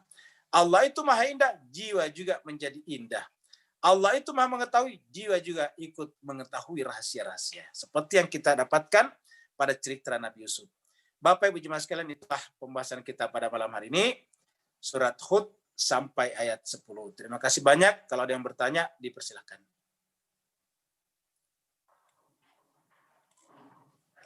Terima kasih atas paparannya. Di sini sudah ada pertanyaan dari Pak Dedi. Pak Dedi, ini bisa saya bacakan, tapi kalau Pak Dedi ada di situ boleh disampaikan langsung.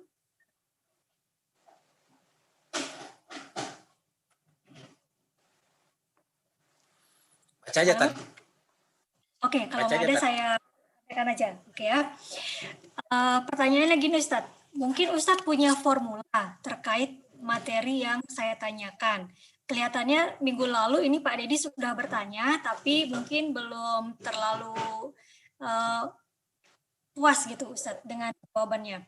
Jadi pertanyaan beliau, bagaimana agar setiap kita yang mengetahui akhirat adalah abadi, meski hadir sesudah alam fana yang abstrak ini, sehingga perbuatan non-ilahiyah tidak lagi dilakukan. Mainstream manusia kan menjebakkan diri ke periode waktu, seraya sengaja abai dengan sifat alam kehidupan. Jadi mungkin maksudnya walaupun kita ini yang sudah tahu bahwa akhirat itu abadi, tapi kita kayaknya tetap aja terjebak dalam periode waktu itu sekarang ini Ustadz. Padahal kita sudah tahu nanti akhirat itu abadi gitu. Itu yang saya tangkap dari tulisan beliau nih Ustadz. Iya. Makanya jemaah sekalian saya kira betul ya dikatakan Pak Didi dan kita semuanya menyadari kita semuanya sebetulnya manusia terutama orang beragama tahu kalau misalnya kehidupan ini pasti berakhir dengan kematian dan kalau dia beragama pasti percaya bahwa setelah kematian ada kehidupan lagi. Semua orang beragama, baik agama samawi ataupun agama arodi, tahu bahwa setelah kehidupan ada kehidupan lagi. Nah, tetapi lantas kenapa kita sering abai, sering lalai? Ya sederhana, karena manusia itu memang suka lupa. Apalagi yang kita tidak bisa kita pungkir, setiap hari kita melihat benda-benda di sekitar kita. Yang setiap hari kita lihat kan adalah tumbuh-tumbuhan, hewan-hewan, mobil-mobil, handphone-handphone, pesawat-pesawat, gedung-gedung. Nah semuanya ini kan adalah bersifat empirik, nyata. Nah inilah yang kemudian terkadang membuat kita lupa kepada akhirat. Lalu bagaimana mengatasinya? Formulanya, yaitulah makanya Al-Quran disebut dengan ad-dzikr, sebagai peringatan. Jadi caranya sama satu-satunya adalah rajinlah baca Quran, terutama baca Quran yang membahas seperti yang kita lakukan ini. Karena dengan baca Al-Quran seperti ini akan selalu muncul peringatan demi peringatan seperti yang kita baca tadi. Peringatan-peringatan selalu muncul bahwa kalian nanti akan dikembalikan kepada Allah. Ilallahi marji'ukum. Selalu muncul ayat seperti ini. Ya. Jadi mengingatkan kita, jadi baca Al-Quran. Makanya dikatakan dalam Al-Quran, fadzakir, beri peringatanlah. Inna dzikra tanfa'ul mu'minin. Sungguhnya zikir, peringatan itu pasti bermanfaat bagi orang yang beriman. Jadi inna dzikra tanfa'ul mu'minin. Orang beriman itu pasti bermanfaat peringatan. Dan peringatan yang terbaik adalah Al-Quran. Kenapa? Karena ini adalah dari Allah. Jadi pada saat saya tadi membaca ini ayat, itu cuma menggunakan suara saya saja. Menggunakan suaranya Ustaz Tony Sanwani saja. Ini hakikatnya suara Tuhan sebetulnya. Ya, karena ini kan ayat dari Allah. Jadi Allah lah sebetulnya mengatakan ala innahum yasnuna sudurahum. Bukan Allah mengatakan begini. Karena ini adalah ayat Al-Quran. Allah lah mengatakan ilallahi marji'ukum. Wahai kalian manusia kepada Allah lah kalian akan dikembalikan. Nah jadi ini semuanya dari Allah. Jadi kita membaca peringatan-peringatan dari Allah. Makanya jemaah sekalian dianjurkan sedapat mungkin setiap saat kita baca Quran. Salat sendiri tidak sah kalau tidak baca Quran. Salat itu wajib baca Quran, yaitu Fatihah. Fatihah itu Al-Quran. Bahkan ada yang mengatakan juga wajib baca surat. Nah, jadi surat itu adalah surat Al-Quran maksudnya. Jadi tidak ada di dalam salat itu yang kita baca kecuali Al-Quran. Al-Fatihah tambah surat. Kalau ada wiridan-wiridan dari Al-Quran juga kebanyakan. Ya, wiridan-wiridan tasbih misalnya dari Al-Quran. Takbir itu dari Al-Quran. Jadi semua yang kita baca dalam sholat itu adalah dari Al-Quran hakikatnya. Supaya apa? Supaya kita jangan lalai. Ya, supaya kita benar-benar teringat. Makanya sebaik-baiknya orang yang sholat, kalau mengerti tentang ayat-ayat yang mereka baca, dan terutama sekali dengan mengikuti majelis-majelis pengajian Al-Quran seperti ini, maka kemudian kita akan dapatkan peringatan. Cuma sekalian, saya pernah sampaikan bahwa sebetulnya semua ilmu-ilmu lain itu pendukung. Ilmu inti itu sebetulnya core-nya pengetahuan adalah kitab suci Al-Quran. Semua ilmu-ilmu lain, ilmu sains, ilmu filsafat, ilmu yang lain, itu hanyalah pendukung sebetulnya, termasuk bahasa Arab, pendukung. Ya, intinya adalah Al-Quran. Jadi Al-Quran ini adalah sebetulnya ilmu dari segala ilmu. Al-Quran ini adalah puncak dari segala pengetahuan.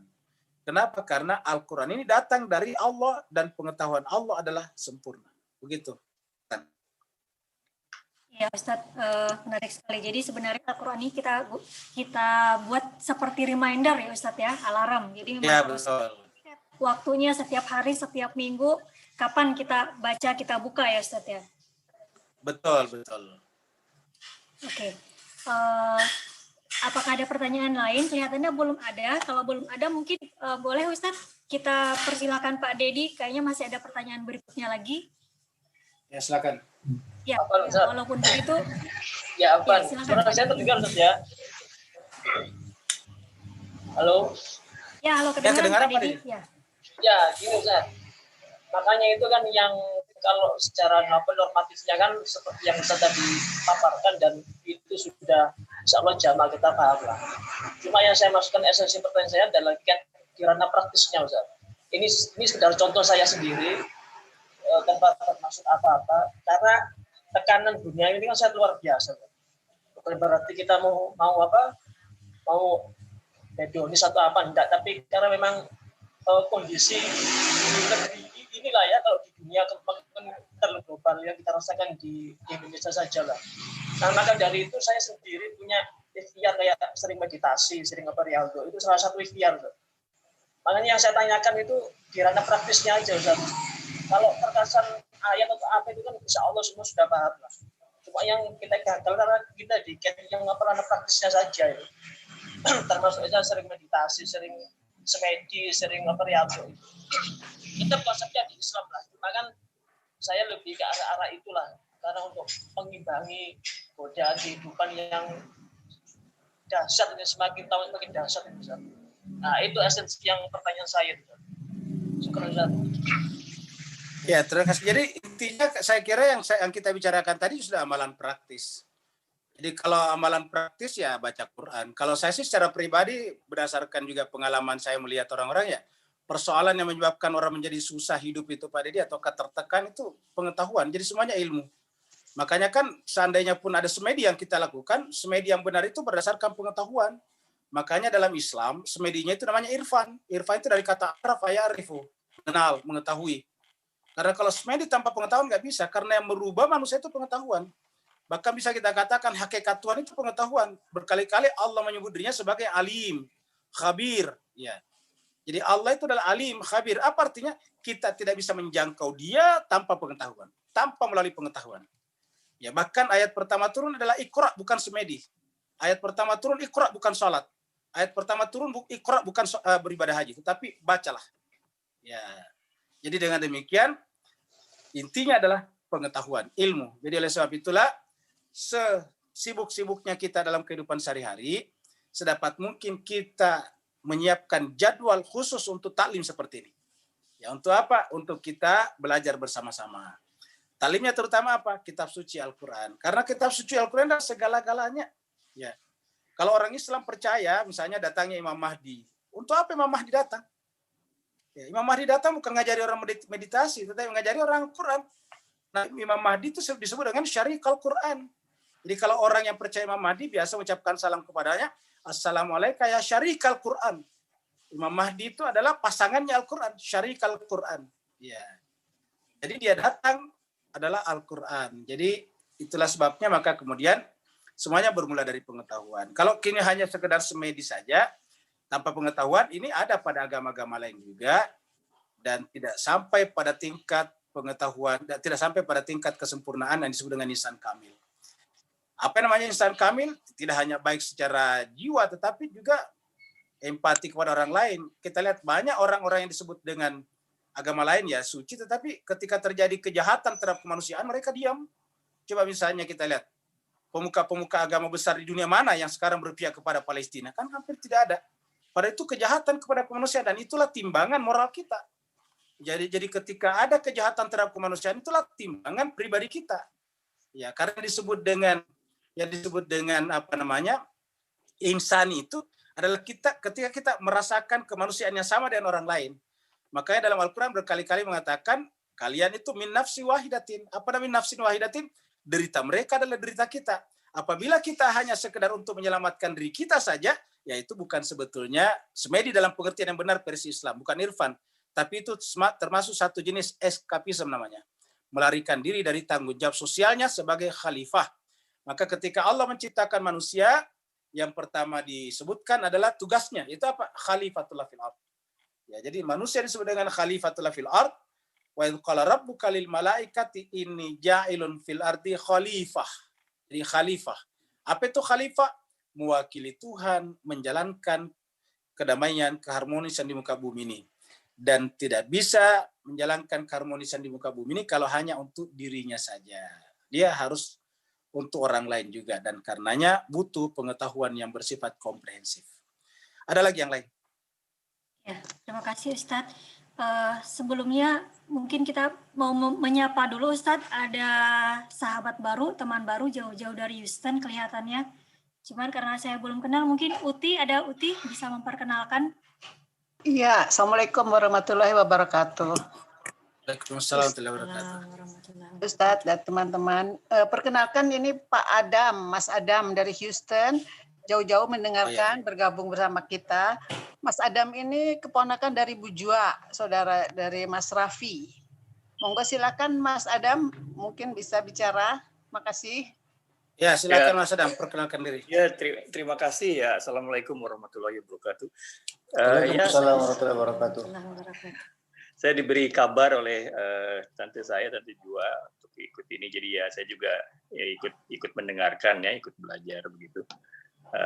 Ya insya Allah lah kalau saya ini. Kadang-kadang juga kita bentrok ada waktu di sini, karena di sini kan siang ya, di sini jam. Ya betul. Jam 7:30. Tapi kalau misalkan saya ada waktu berkenan, ya saya juga insya Allah pengen ikut ya, mendengarkan, belajar juga. Musim apa nih di sana, Mas?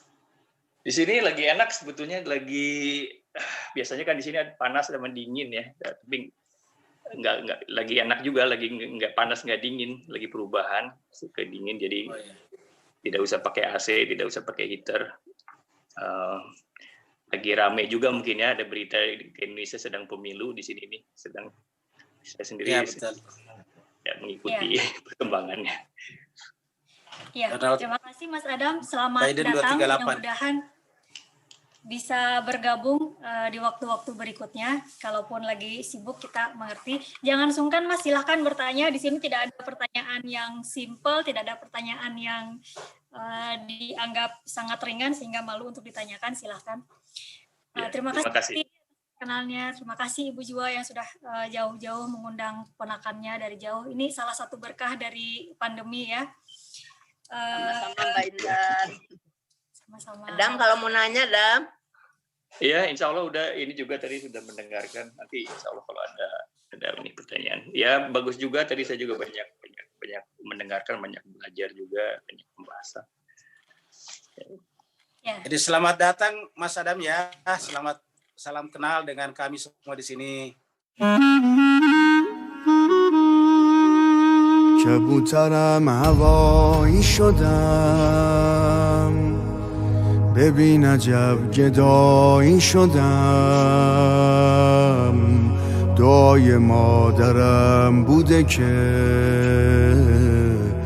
منم امام رضایی شدم.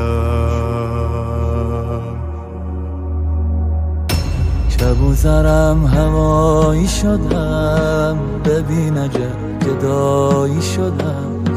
دعای مادرم بوده که منم امام رضایی شدم. پنجره فولاد تو دوای هرچی درده، کسی ندیدم اینجا که نامید برگرده.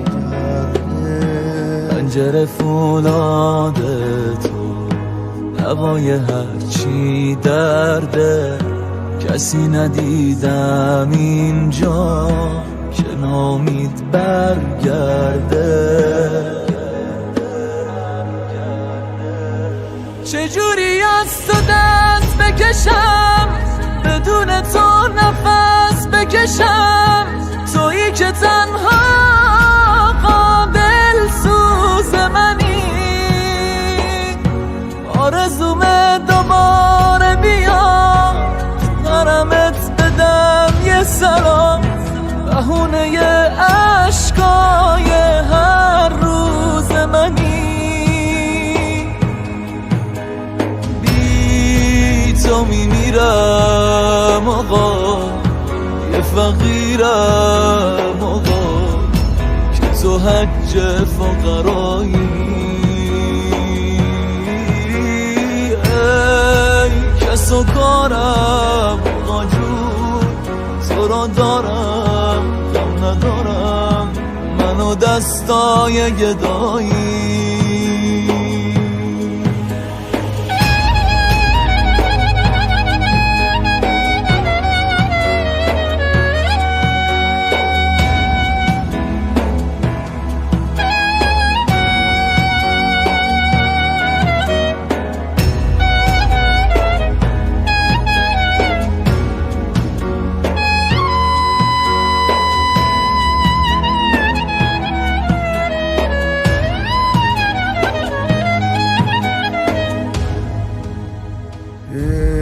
ای سلطان کرم،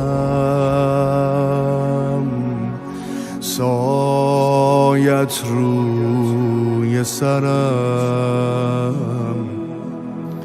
باز آقا به طلب که بیام بهرم.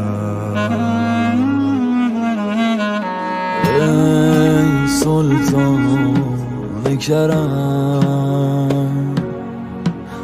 سایت روی سرم،